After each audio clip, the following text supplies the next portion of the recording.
Welcome, everyone, to the IAM CX podcast. This podcast series shares information and best practices on using customer experience strategies to increase customer engagement, brand loyalty, revenue, and operational success to make your business in the Caribbean a paradise driven by data. I am not in my regular location today, but I am still Richard Dorsey, the CEO of Island Analytics and Marketing, IAM for short. We are a Caribbean-based data and marketing consulting company in the Virgin Islands. I am joined once again by Roger Nicholas, our Director of Customer Experience for IAM. And in this IAM CX podcast, we have the wonderful guest, Miss Anita Toth. She's a Chief Churn Crusher at ATI. That's a tongue twister, Anita, good job. She is the Chief Churn Crusher at ATI, which is a customer retention research strategy and education firm serving business to business, software as a service, or SaaS companies. Anita's mission is to create happier customers and a more profitable business by helping companies better understand what their customers want, what they need, and what they feel. She is a five-time award winner in customer success and business innovation. She also teaches the highly popular Difficult Customer Conversations course and SuccessCoaching. Anita is currently writing her first book on customer retention. We are excited to intensely discuss customer defection here in the Caribbean with Anita Toth on our IAM CX podcast. Thank you so much for joining us today. Please, speak to our audience. Yay. Hello, everyone. I'm excited to be here. I think we have I think we'll have some fun and but also have a little bit of a serious tone as to why it's so important for companies to have a customer experience strategy and then also, focus on how do you increase customer retention. It comes down to a simple equation that the more that you can retain your customers, the more profitable your business will be. Simple as that. So we're gonna break this apart, and I'll also share some tips, hopefully, that you can implement immediately and get some traction and maybe get excited about increasing customer retention for your company. Awesome. So could you give us maybe 2 or 3 points from your work history, from some of your endeavors that kind of gives the audience an understanding of where you are and where you sit in your industry? Absolutely. So great intro. You heard the awards we won, but before that time, I actually worked in a university for many years doing qualitative research. And so 14 years to be exact, and was laid off because of just, the funding environment changed and the dollars dried up. And I've always been passionate about knowing why people do what they do. And so qualitative research gets into that, then if you're wondering what qualitative data is, it's all of the stuff that's not the hard numbers. It's the conversations, it's the text messages, it's the phone calls. How do you take all of that unstructured data and use it to achieve business, positive business outcomes? So, had a bunch of businesses that I founded. Some sold, some of them weren't successful, and some of them now are successful. But 3 years ago, I pivoted our company particularly to focusing on increasing customer retention. Churn, which is, you heard my title, Chief Churn Crusher. So churn is the negative. Churn is, usually when you're focusing on churn, it's because, and if people are wondering what churn is when your customers leave. So for a recurring revenue model, so that's where maybe you have a monthly service fee that you're charging your customers or your clients, it gets very expensive to acquire new customers to then replace the ones that have just left. And if they're leaving, at a high rate, that's where the profits are lost. So the more you can retain the customers that you have, the more profitable the business becomes. I became really passionate about this. So this is it. For the last 3 years, our business has focused on increasing customer retention. Let's focus on the positive things we can do to keep our customers longer before they decide to leave. So that's really our area of focus. Awesome. Go ahead, Roger. So thanks. So it sounds like, Anita, that there's a difference between a retention strategy and a churn management strategy. Is that what I'm hearing? Absolutely. Yeah. There is some overlap. Yes. Okay. But yeah, go ahead, Roger, because I can hear that there's a second part to this. Well, no. I just felt that the audience should understand that while there is some overlap, they are separate strategies, because one is about keeping what you have, and the other one is preventing those that you have from leaving. And those are very different strategic decisions, resources, focus, in my view. So I felt that it was important for our audience to understand. Oh yeah, go ahead. To give some context to why this is an important discussion for our region and for our audience. This research comes from the White House Office of Consumer Affairs, and it describes the top characteristics of companies that are growing at less than 10% a year. It's kind of scary, right? It says they average net churn over 40% in the last 12 months. The net promoter score lags behind their industry peers. They're unsure how their program compares to the competition. They're unsure how to improve performance or how to quantify a return on investment.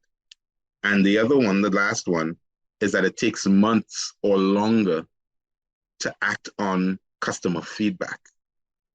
Yeah. And so I felt it was necessary to share that, because that may speak to a lot of our audience. That this may make a lot of people uncomfortable in their seats right now, because it's familiar. They haven't grown beyond 2%, 3%, 5% in the last 2 or 3 years, and they may not know why. So I felt that it was important for us to have this context. So you kind of defined for us what churn is already. You've kind of hinted at why businesses should be proactive about it, but in this recessionary environment, is it more important to be good at customer retention, Anita? Yeah, and it's so the big thing is that companies have been so heavily focused on sales. We understand what sales is. It's sales and marketing and sales. I'll put the two together sort of before people become customers. We're all very familiar with what that process is like, and it tends to be tactical. Small pivots can, we'll try this instead of this. We'll go after this instead of this. And then you measure it and go, okay, are we doing better or worse? The challenge is once customers become customers, it's not tactical. So if you can think of it like marketing and sales is like dating, maybe you're getting engaged, It's a relationship. It's a relationship, but it's a very different type of relationship for anybody who's been married. Once you get married, those same things, showing up at the flowers and all of that, once in a while is not going to work in the marriage part long term. There's also, you very much have to start listening and engaging and communicating. It's much more of a dialogue, right? And it's this no different with companies. And where companies are really challenged, and to your point, Roger, this is where strategy comes in. What are those activities going to be where we feel like we have a relationship with our customers or our clients? It's not just more one-sided like it might be when you're dating, one person pursuing the other. But once you're in that committed relationship, the customers are paying you money. What are you going to do now to keep them there? And then it's a whole other, discussion about how are you going to grow those accounts, but let's just focus on how are you going to keep them there? And that's why you need a strategy. Wow. I love your analogy, and it's very timely because I recently got engaged. So you're now reminding me that I need to keep my game up. Just like my courtship, I need to keep my game up for the rest of this run. I don't want to mess this one up. This is my second and my last. Right? So thank you for that analogy. But no, I like it because you're spot on. It is a courtship in the beginning, and one is pursuing the other. And many times we drop the ball after we get to first base. Right? And but you're right. We now need to listen. It now needs to be bilateral or true communication, which is two-way. So I really like that. Richard, you had a question? So why is it that companies might miss the mark? They're focused on sales, they're focused on marketing, they're getting the dollars in by attracting new customers. Why is it they might be a little bit blind to this? Is it because they're just too focused on incoming customers, or is just churn a thing they don't want to think about or discuss? Why have you seen your clients kind of just miss the mark? I honestly think it's because it's more work. It is not as tactical. You can not much has changed with marketing and sales. You go out there with marketing, it's like dating. You're talking to a whole bunch of people and maybe a couple might be interested. So you move it to the next level, which is sales. You have some deeper conversations with them. And some of those are going to be, let's become customers. So I think all of us are very, very familiar with that process, but we're not as familiar with the marriage part, right? What do we need to do? And it's because it's constantly changing. So when a customer first becomes a customer, and we call it that onboarding phase, kind of like the honeymoon. So if you look at it this way, this is where customers are going, okay, wait a minute. When we were talking in marketing and sales, you promised these things. I thought, this looks good. I'm going to try it out. And then they become a customer and they go, what? Like, these things didn't materialize. I'm gone. Right? It can happen very quickly, or it can happen, maybe it takes a couple weeks or a couple months. But if expectations and reality do not match in that honeymoon phase, that onboarding phase, when they're a new customer, those seeds of churn are being laid. And what people don't realize is that humans make decisions on feelings first, and then we rationalize it. So if somebody's coming in and they're, if they bought your product or service, and then they're already like, oh, I didn't like this and I didn't like that, but I'll stick with it and see what happens. Those feelings are there percolating beneath the surface. And now they're looking for more evidence to either turn that around and say, okay, it was a bit of a rocky start. Some marriages do very well with rocky starts, but the majority, if you start off with a rocky start, it's very, very hard to turn it around. I like how you say that rocky start, because Roger, we had this conversation off air and we're going to have more of it on air. So in the Caribbean, we're waterlocked and our economies are very structured. So oftentimes you'll have little monopolies, the only gas station that serves this type of beverage that you like, or the only repair shop that can do this particular repair to your vehicle. So we have a lot of little economic silos where people kind of just hold a mark on it. And we've discussed this before, Roger. Why are Caribbean customers loyal to disloyal businesses and services? So I don't know if maybe in your rural studies or in your smaller business, what do you think might be the reason why customers who are still dissatisfied still patronize over and over, and where are businesses not realizing that's an unhealthy marriage, if we're going to keep with that analogy? I love it. This can really work not only at the small level, but at the big level as well, where there are very few players in a market. So you think like telecommunications company. I'm in Canada. In Canada, well, they just merged another one. I think we're down to 3. Oh, wow. And so, yeah, it's not like the US where it's competitive and it's open. It's been a very, very closed market. And that's at a huge, huge level. Oh, wow. They become loyal, even though the companies don't treat them well, because there's a lack of alternatives. It's like, well, I like this. I don't like how they treat me, but I don't know where else to go. And so even in that huge telemarket industry here in Canada, all you do is switch between 3 companies because there are no other options. You don't feel great about it. And then all they do is they dangle offers in front of Right. you to entice you to promotion. stay. Mhm. So I want to just point something out, going back to an earlier part of the conversation, Roger, where you said, what's the difference between a customer retention strategy and a customer churn strategy? One is trying to get you to stay. Another is trying to prevent you from leaving. And when you're preventing someone from leaving, that's sort of desperation and fear. So Yes, what it you're is. going to do is going to be very different from when you're trying to encourage someone to stay. So I just wanted to point that out. That's a big difference in the activities and the types of offers you're going to put in front of people. I am going to extend that analogy and say, guys, remember that time when you won her and then she said she was leaving and you started to beg? Retention strategy, churn strategy. That's very, very different. Okay, so that should resonate with some of us who've had to beg once or twice. I'm not going to call any names, but but thank you for that clarity there, Anita. So there's something you mentioned earlier, and I want to zero in on it.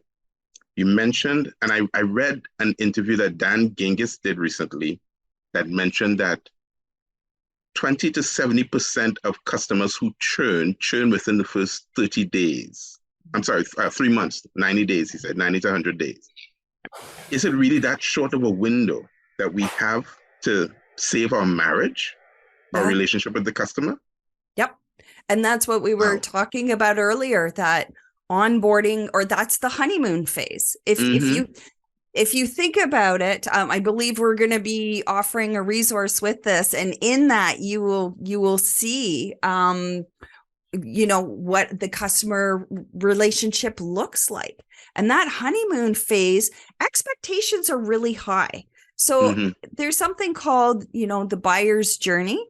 So people have a problem. They're coming in. Oh, they discover your solution. Oh, it looks really good. They're going through your marketing and sales process, and they're getting more hopeful that you can help them with, solve their problem or make something better. So if you think about it, they're now in an emotional peak when they decide to become a customer. Even if they're cautious, there's hope, right? Hope that maybe you can make things better for them. But in those first 90 days or 100 days, that onboarding, that honeymoon phase, if they don't start seeing some serious evidence toward that, then they dip into what we've all had, and it's called buyer's remorse, where you just regret. And it's no different with marriage as well, where you sign on the dotted line, you're all excited, you're honeymooning, and then you're like, oh boy, what are these red flags that are coming? Oh, I don't like this. And so it's no different. And that statistic's very accurate. The seeds of churn, whether somebody's going to decide to leave or decide to stay, is really made in that honeymoon onboarding phase, those first 90 days. It really is. So, Roger, you want to continue? No, I wanted that to sit and marinate with the audience, because I don't think we're aware of that window and the urgency of it in the Caribbean. You're talking 90 days to save a customer, whether they show signs that they're going to leave or not. I think that's incredible. Go ahead, Richard. So I'm just going to make a tag to for all of our customers and listeners that love 90 Day Fiancé. It's a similar premise. You only have that amount of time. No, but you said businesses are not aware of things. And that leads us kind of our next point. What are some problematic signs that businesses should be aware of? And I'd like to connect it to your strength, it's qualitative research. What anecdotal information, what customer experience situation should businesses and to customers be aware of? Because to localize it once again, we live in a very small community in the Caribbean, so we hear a lot of story. There's a lot of word of mouth is king. Is king when it comes to this. So what should we as business owners be looking for, and what are we missing to see that we have a churn problem? I actually think it's excellent that you have such a rich feedback mechanism right in place with word of mouth. It's extremely powerful everywhere. And word of mouth can also mean like one-on-one like we're talking now, but also on social media. That is also word of mouth marketing. Becomes really important to listen for two things: the stuff you're doing right and the stuff you're not doing right, because there's opportunities in both.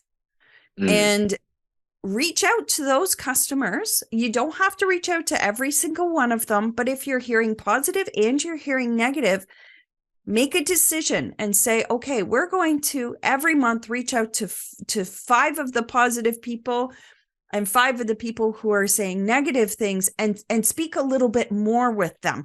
Even a 15-minute call. And I really recommend having a call. It can be face-to-face. It can be like this, where it's virtual. It can be on the phone. Doesn't matter. Reach out and start asking them a little bit more about why it's like that for them. Why are you so happy? Why are you so upset? And what you're going to find is there's going to be some very key demographic differences between the two. And not only demographic, but mindset differences. Your happy customers are thinking and doing things very differently than your unhappy ones. And it doesn't take a ton of data to figure this out. You'll start seeing that big gap between the two really quickly within. So we're a professional services firm. We do focus on research. We typically start with 20 interviews. Okay, I know that sounds like a lot. You don't have to do them all at once, but if you even commit to doing 5 a month for 15, 20 minutes, that's it. 1 a week. You will and record it and look for those differences. Those differences become opportunities, because now you can take those unhappy people and start figuring out how you can, maybe make them to satisfied so they stay a little longer, instead of, I was deciding to leave, now maybe I'll stay. And then once you get a bigger bulk of people who are wanting to stay, then you can move them up to being happier customers. And it really is just conversations. Talk to them. Ask them what's going on with them. The biggest thing, ask them how they feel. Why do you feel the way you do? Because remember, those decisions are based on feelings first. That is powerful. That is really, really powerful. And I think, to emphasize and amplify your point too, Anita, customers, the average loyal customer is, according to research, is worth up to 10 times their first purchase. So if we don't get to the point of creating the loyal customer, we miss out on up to 10 times their first purchase. We're missing out on, we might get the first purchase, but if we don't do it right, we lose their repurchase, their upsell, their cross-sell, their referrals, the cost savings from the cost to serve. We lose the flow-through revenue from the cost to serve, as well as the flow-through revenue from lowered customer acquisition costs. Yep. And we lose that over the course of the number of years that they stay with us. So it's mind-blowing, and my paws are raised, because I can see how the Apples and the Disneys and the Southwests of the world keep sustaining this growth, because they focus on making sure their customers become loyal. They do what you're doing. They follow up with those who are happy to find out why. They promote that. They focus on those who aren't happy, understand that, try to fix it so they can at least save some of those who are leaving. Because those who are upset tend to tell 9 to 15 other customers they are unhappy. So there's a revenue reason both ways, to listen and to fix. So thank you for that point. And I just want to say this to your list, Roger, and we spoke about it earlier, the positive word of mouth marketing, right? Yeah. How much, when customers are happy, how much of us have purchased because somebody we know says, hey, I had a really great experience. I love what they do. Look at what they've done for me. And then similarly, I know I've read reviews, I've spoken with people, stay away. Oof, okay. And once somebody says, you know what, I had a really bad experience with that company. I don't know about the two of you, but me personally, I tend not to even investigate if that's true. I listen because I trust that person. And if they're saying they had a bad experience and this is what happened to them, I'm like, I'm not even going to look. I'll look at one of their competitors instead. I've done that personally. And this is the industry that I'm in. Trying, so if I'm doing this, what is everybody else doing? Well, we're all doing the same thing. Yeah, definitely. You had a question, Roger, I know we were going to get into the finite window, but I think Anita has already addressed that. So I'm thankful for that.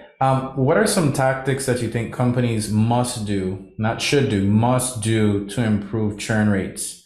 Is there a different focus or measures for retention that they should be taking a look at? The exact same thing. Number one, if you are not talking to your customers on a regular basis, and like I said, in person, phone call, Zoom calls, whatever it is, and I don't mean just like chatting, oh, hey, how's your day? Finding out how they are feeling. What were their expectations when they started this relationship? Are they being met? And start tracking those things over time. Do it with your happiest. Do it with your most unhappy customers. Those are the things. You can start tomorrow. You can start today, unless you're listening at night. You know what I mean? There's no reason to not reach out for 15 minutes, write out 3 or 4 questions. And they're as simple as this. Number 1, why did you become a customer? Actually, I usually don't like the word why, but tell us a little more about, here's the why. Tell us a little bit more about why you wanted to, work with us or use our product or whatever it is. Why did they want to become a customer? Number 1. And ask around, did their expectations meet with reality? And get people, we all give surface level answers first. We're social creatures. We want people to view us in a positive light. So dig a little deeper. When they give you an answer, this is my favorite thing to ask right after. And it's not even a question. Tell me more. Roger's got it. Tell me more. Tell me more about that. What was that like for you? How did that feel? And then the third thing is to either ask about, do they want to stay or do they, are they unhappy? Get some gauge of their emotions. And again, when they tell you, oh, I'm happy. Well, tell me a little bit more about that. What is that like for you? How does that feel? What has changed? And ask, 3 or 4 questions. That's it. No more than that. But then you want to go deeper with tell me more about that. Oh, I'm curious. How did that feel? Like whatever it is, 3 or 4 questions, ask those exact same questions of your happiest customers and your unhappiest customers. And then, like I said, very quickly, you'll start seeing the differences. Those differences are your areas of opportunity to start keeping more of the customers that you worked so hard to get. And so much to get, correct. Absolutely. I thank you for that, because one of the things I think is really important that we miss a lot in business is we might do a CSAT measure and our customers saying that they're satisfied, but satisfaction isn't really telling of loyalty. It just says that you met the basic expectations. Yeah. But so it's because that's where the bulk of your defecting customers are going to come from. They're going to come from people who are satisfied. Exactly. And it's usually CSAT. I was going to say, Roger, CSAT or customer satisfaction is usually just for what happened prior. Correct. And you're right. It's whatever the event was. Were you satisfied with either the service you got or whatever it is? It is not asking about their loyalty and their experience overall. But those calls, get on like I said, speak with your customers directly. That's where you're going to find that out. How loyal are they? What does satisfaction mean to them overall across their entire journey? And if we miss the mark, what would it take for us to get you to be loyal or to come back? That's the opportunity. That's the real big opportunity there. Because for those few that are willing to say, well, you know, I gave you an 8 because of this, but I'd give you a 10 if you did this. Yeah. And then you start seeing aggregately that a lot of people are saying similar things, then you know what your best ROI action is. Am I right? It's right there. Absolutely. Thank you for explaining it that way, because that is exactly what this is. Exactly. I do have to say one word. I cannot strongly say this enough. When you are on these calls with unhappy customers and you ask a question like this, what can we do? One, unless you've made the decision as a team that this is, you will offer them something, do not offer them anything. Do not make promises that this will be solved, because if it isn't, for sure they're going to leave. For sure. So and tell others. Yeah. And tell others. You're so right. So these are not opportunities to win back. These are discussions to understand. So you really need to go in with the right mindset so that you can see those opportunities. Okay, 6 people told us this, like you said, Roger, this is what we could do to go from an 8 to a 10. Why don't we craft an offer then for people who are in that situation and see if, we can increase their loyalty? But that should never come out in those one-on-one conversations. I think we should repeat that, because you're speaking exactly what they need to hear. So when you go through this process, you're not trying to court them back. You're not trying to make yourself more attractive. I don't want to use the word seduce, but you're not trying to persuade them back.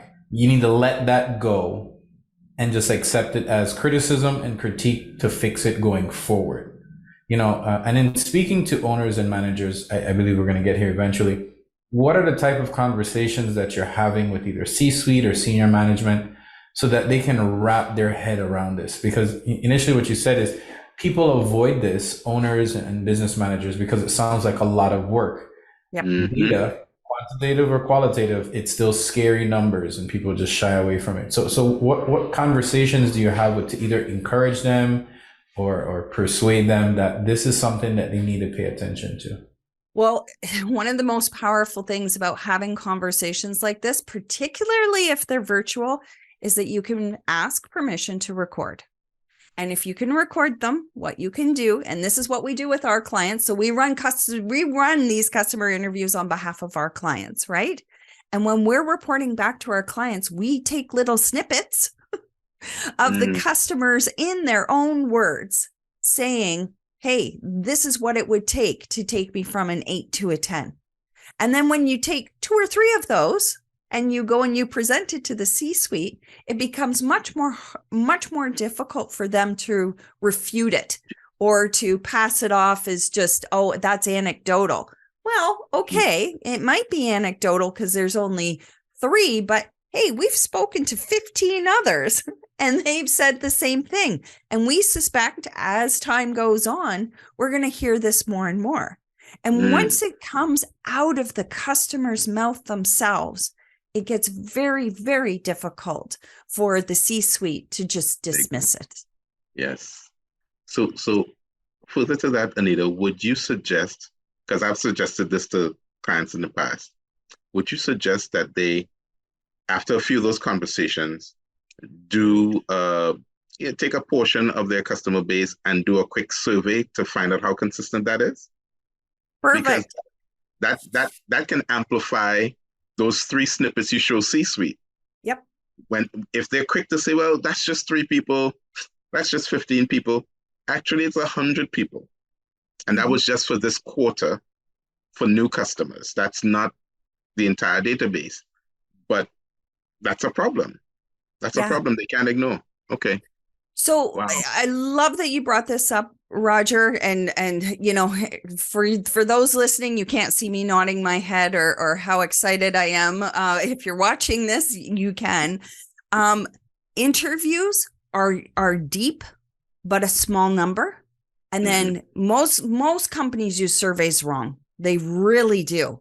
You want to use surveys to validate what you heard in those calls. To your point, Roger, you're never going to statistically get enough customer interviews because they take a long time. That's not the purpose. The purpose is to go really deep. Surveys are very surface level, but you can send it out across your entire customer base. So you could find out, hey, we're hearing this. Let's see if this also applies. Let's say 20, 30 customers. We heard this kind of similar thing. Let's now see if this applies across our entire customer base. That's when you use a survey. And then you send it out and go, wow, 32% of either this customer segment, because you might find that it's just certain customers in that in a segment that agree or disagree with that. And that's what you're using. So you're getting the across the customer base and then also very deep by using interviews and surveys together. And that's the best way you can use the two of them. That's awesome. And then to Richard, I was going to just add that if you add revenue on top of that as a layer, let's say using Anita's example, 32% are saying this in our database, and we look at their revenue contribution to the bottom line, that tells a huge story too. Are they the customers that only spend $100 when our average customer spends $1,500? Yes. So is that really a customer profile for us? That may be a discussion we may need to have strategically at C-suite level. Or is this 30% of the Pareto principle, the 20% who's paying 80% of the bills? Because if it's 30% of those folks, that's a problem. If they're the people spending, the average customer spending, $5,000, and the average loyal customer spending $5,000 when the average customer only spends $2,000, and 30% of the loyal customers are complaining, that's a different level of urgency. I'm on the right path, am I, Anita? Oh, yeah, absolutely. Keep going. Yeah, this is important for people to understand. Yeah. Wow. I know we're running out of time, Richard. And I know, but we're gonna recap this. Richard is kind of like my old principal in elementary school. When I get out of line, he'll come, check me with the thing, say, hey, get back in line. And because we always run out of time because there's so much I want to ask. Richard, did you have a question you wanted to ask? I did cut you off. I'm sorry. Well, you did cut me off. And for those, I am a non-violent CEO. There is no type of abuse. I'm just making sure that's understood. But I did want to recap what you said, Anita and Roger, because I think, it passes through. You have to know how to use your tools. So interviews, maybe focus groups, that's deep dive. You're investigating. You're trying to find out what are the factors, the areas that hurt, the pain points for the customer. Then you use your survey to verify what you're seeing, and then to get a voice to understand how wide this issue might be. And then, Roger, you're connecting that to your revenue streams to find out, okay, from this particular group, okay, we've realized they're a significant portion of our revenue base. How much will it be affecting us if we don't address it? Or maybe how much are we losing and we're not realizing it? And I think even though we can scale it up for the mom and pops, for the smaller businesses, if you're selling potted plants, your boutique nursery, if you find that your customers have a problem with your soil, that's a couple of them. But if you find out overall, all of your customers have an issue with your soil, you need to realize you need to address your vendor. Maybe you need to change your supplier. Maybe you need to put out a blast and say, we're sorry that your plants are dying within 2 weeks of you carrying them home. We fixed this situation.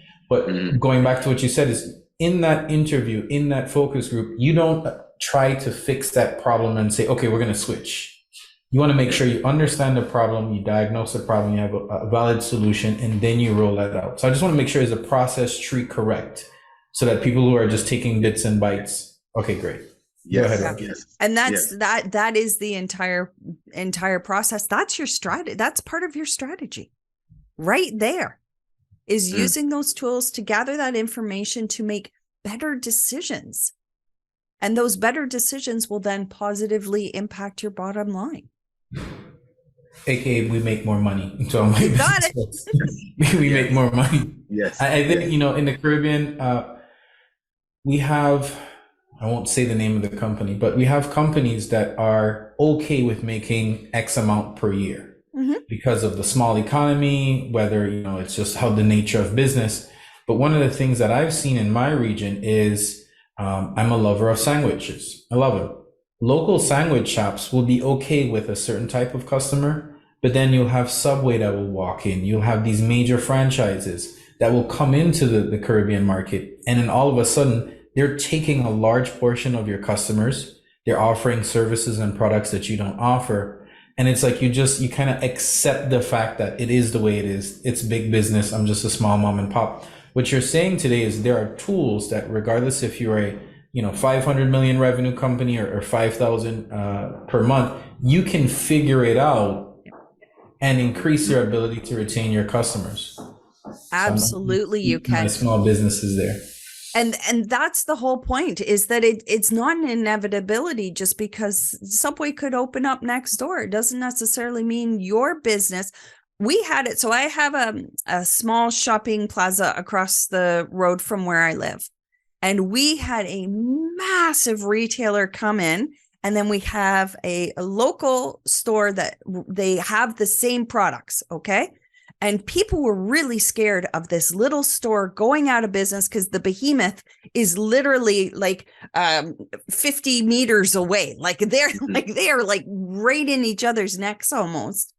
And you know what? That small business, because it differentiated itself and has loyal customers, it has now been 6 years that these two have coexisted. 6 years. But all we heard was the doom and gloom of this big company coming in and that little store is not going to make it. 6 years, they're still there. And I still go for certain things at the smaller store rather than the bigger store because they really do customer service well. They understand and have niche products that they didn't quite have before that they now bring in that the big retailer doesn't. Like there's opportunity. It's not an inevitability that you have to close your business or slowly watch it being sucked dry by these big corporations. You don't have to. But you got to find out, though, what's going to keep your customers. What is going to keep them? And then make those decisions to help them to stay. You just said it in the reasons that you kept going to that smaller business. Mm-hmm. It was relationship, because you know the service you get, you know exactly what to expect every time. So that relationship and expectation and personalization, they offered things the big box didn't. And that I'm highlighting that, Richard, because that's a big miss. Mm-hmm. My very first client, when I decided I was done with corporate anything, this is back in 2015,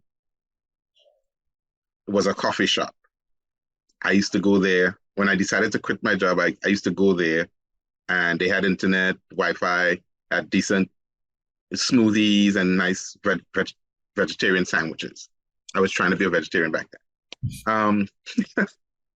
And everybody knew. They come in, people, hey, how you doing, Roger? Hey, how you doing, so and so, so and so. And then there was rumor of Starbucks coming to Trinidad and Tobago. Oh. So wait, now we know the Starbucks model that may exist in Canada and the US, but that's not the model they came to Trinidad with. They came with a big box restaurant model. Oh. Yes. So it's a restaurant, a large size restaurant, probably 1,500 square foot, restaurant style, tables for people to sit and dine, and a huge deep menu of sandwiches and that type of thing. But my client was like, well, I don't know if you'll be in business any longer because I heard that Starbucks is coming. So here was my issue. Where this coffee shop was located, there were no other coffee shops anywhere. It's not a place where the demographic fits the Starbucks business model. Right. They already excelled at personalization and customization. So they already had a captive audience who knew You knew exactly how to make my sandwich. You know exactly how I like my coffee, which smoothie I'm coming for at 3 o'clock in the afternoon, so on and so forth. But they lost the opportunity. They closed before Starbucks even arrived. And Starbucks didn't even make it close to that part of town. They're in the city center part of town. And they never made it to that small part of town where there's nothing cool or exclusive looking that exists except that coffee shop that left. It was really sad to see. But that's a great example of what you're talking about. It doesn't mean absolute death because you're smaller, because you have something unique and special that they can't develop. You're more agile, you're more customized, you're more personalized. So and you're a small team. The lady that's the cashier at that, and it's actually a hardware store. So they've chosen again to go a little more niche. She has watched my kids grow up. So that relationship really matters. It does. It does. And sometimes I will go there, even though it might be whatever, 20 cents more expensive, $1 more expensive, because then we chat, right? I don't know who the heck is going to be. It's usually young people at the cash. Half the time they don't even say hello to you. Actually, they usually do, but that's about all the conversation you get. It's very different. And it's Roger, that's like, that story just breaks my heart because it is not an inevitability, but it does mean you have to in some ways get closer to your customers. Yes. Just like in the marriage. Right? You can show up once a year with some flowers and some chocolates on an anniversary and here you go. And then go, put your feet up on the TV put your feet up on the couch, watch some TV and there's not much engagement. Or you can start asking, how's your day? How are things for you? What could I do to make your day a little better? I may need to call you offline, Anita, just for some tips so I can stay happily married. So just stay tuned for that call. All right. Hey, I just gave it to you, Roger. Not once a year. Ask every day. And not all just how are you? Because we do how's it going? How are you? That's a surface level. What can I do to make your day a little better? Ask that question. Boy, will you start off a relationship in a really strong way when you're coming at it from a service perspective versus what can I get out of it perspective. Ooh. That's a nugget there, Richard. She's for business. Making me relive past sales trauma memories and retail disasters. I had a boss that literally was that mentality. How can I sell it? When can I sell it? Who can buy it? And I have a really short, horrible story. We had a very large-sized gentleman, maybe 6'2", 6'3", 260 pounds, a very solid gentleman. And I was in my younger days of clothing retail. My boss sold him a velour jumpsuit, like, velour hoodie, sweatpants, and he was going out that evening, dancing and whatnot. The gentleman came back, returned the outfit and said he nearly died. He sweat, he almost passed out. And so even though my boss at the time made that $200, $300 sale because it was a signature brand, the velour, he almost lost that customer indefinitely. But I was able to say, hey, you should have stayed with me because I know your size. I know you like your breathable cottons, you like short pants, these things. So it's definitely the relationship I've seen in retail where individuals will walk out because their personal attendant isn't there. That particular sales rep isn't there. Now to connect that on the larger scale, consumers will treat your entire establishment like that. I don't like how you treat me. You don't value my dollar. I will go to another location where they know my name, where they remember my preference, where they've seen, me and my family or me and my loved ones, shop it and they understand our habits. And I think this is a big message for those, because we talked about this in a previous podcast. Caribbean folks kind of get locked into a bad relationship with businesses. You have the monopolies and they say, I just have to accept this. You don't. But on the business end, business owners, Anita, you're breaking my heart looking at your heart being broken. I believe she should be on one of those telethons. Save a small business now. With your donation of 5 sales, we'll be able to save every It's small just business. 30 cents a day. Just 30 cents a day. Yeah, but for businesses, I'm really trying to nail this point home. You have the ability to change. Yes. I think that's what the crux of this conversation is. You have the ability to change. You do not And have it's to worth stay it to you. fast in that moment. Yes. Go ahead, Roger. No, and I was just saying, and it's worth it to you to do so. It's worth it to you. It's 15 minutes of your time. Yeah, instead of the 30, it's not 30 cents a day, it's 15 minutes a week. Why don't we do that? If you can dedicate 15 minutes a week to talking with one of your happiest customers and one of your unhappiest customers, you will literally change the trajectory of your business. I think is that a good way to end, Richard? I think that's a good way to end. Great way to end. And I don't think we could expound upon that, but I know we need to catch up and see what else is going on in ATI world. Yes. I wouldn't want to leave that alone. No, I don't. I wasn't going to. So I like asking these questions. That's why he's setting it up all professional and stuff. You have a lot going on, Anita. What's bubbling with ATI right now? And rumor has it there's a book on the horizon? Yeah, there's the book, but even before that, we ended up creating a course. And it is actually called the Customer Retention Blueprint. It is for the C-suite. So if you want to give a little nudge to your C-suite there, the course is self-directed, so it's your own pace, but you actually build a customer retention strategy. That is what the blueprint is, step by step. This is how you can build a customer retention strategy. And the goal is to start getting retention wins within that 90-day period that, once you launch it, because it's one thing to build a strategy, but if you're not executing on it, then it doesn't change anything. Absolutely. So it's called the Customer Retention Blueprint. It's coming out shortly. So June 1st, I'm not quite sure when the podcast will launch, but I will send you the information. You could put it in the show notes. And that's a really great place to start, but really it's for the C-suite. So that's who our ideal clients are. But if you're not, I do have something else for you. We have one resource, which I know will go into the show notes. It's just 5 strategies to reduce churn.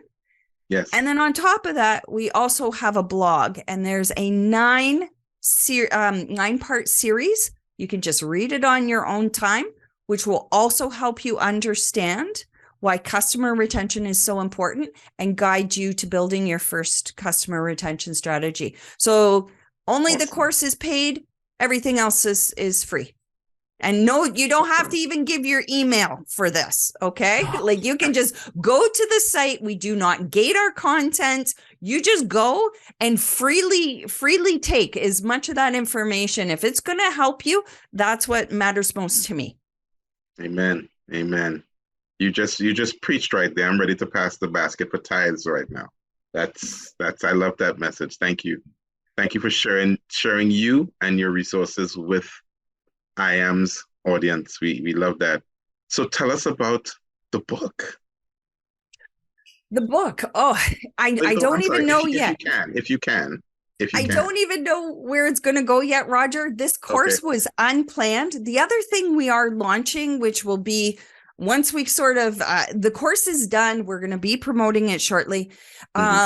We're launching our very first newsletter. So we just pivoted the business about 6-7 months ago. So the newsletter is going to be our next thing. And that's just called the Customer Keeper. And it's for B2B businesses. This is, you don't have to be in SaaS if you're selling to other businesses. It's all around customer retention as well. And that's where we're going next, and then the book.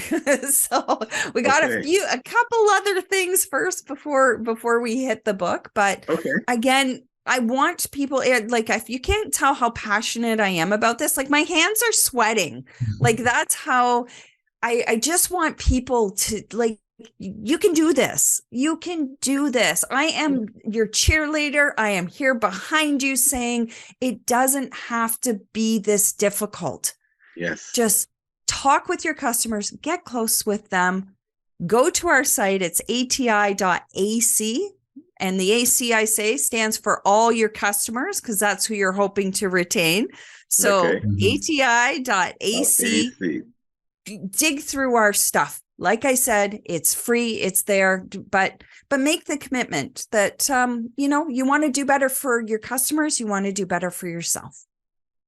Awesome. Well, thank you so much, Anita, for your time. Roger, I'll let you close. And man, I am overwhelmed here. I know you've got things to do, so we'll have to chat at some other point in time. But ladies and gentlemen, we want to thank so much Anita Toth for sharing her wisdom, her experience, and her resources with us. I am sure you now understand the importance of managing customer retention and reducing customer churn and how urgent it is. She's given us some tactics and resources for more tactics to do that. Our next guest at our next podcast, we want to keep educating you and keeping you informed. She has built customer experience departments across many countries for many companies and spends a lot of time with C-suites and leaders of businesses. So she'll be sharing with us what customer experience strategy looks like at the C-suite level through the C-suite lens. So thank you for joining us at the IAM CX podcast. I am Roger Nicholas, and our CEO, Richard Dorsey, as well as our wonderful, energetic, and happy cheerleading guest, the Churn Crusher, Anita Toth. Thank you so much. God bless and have a great day. Thank you.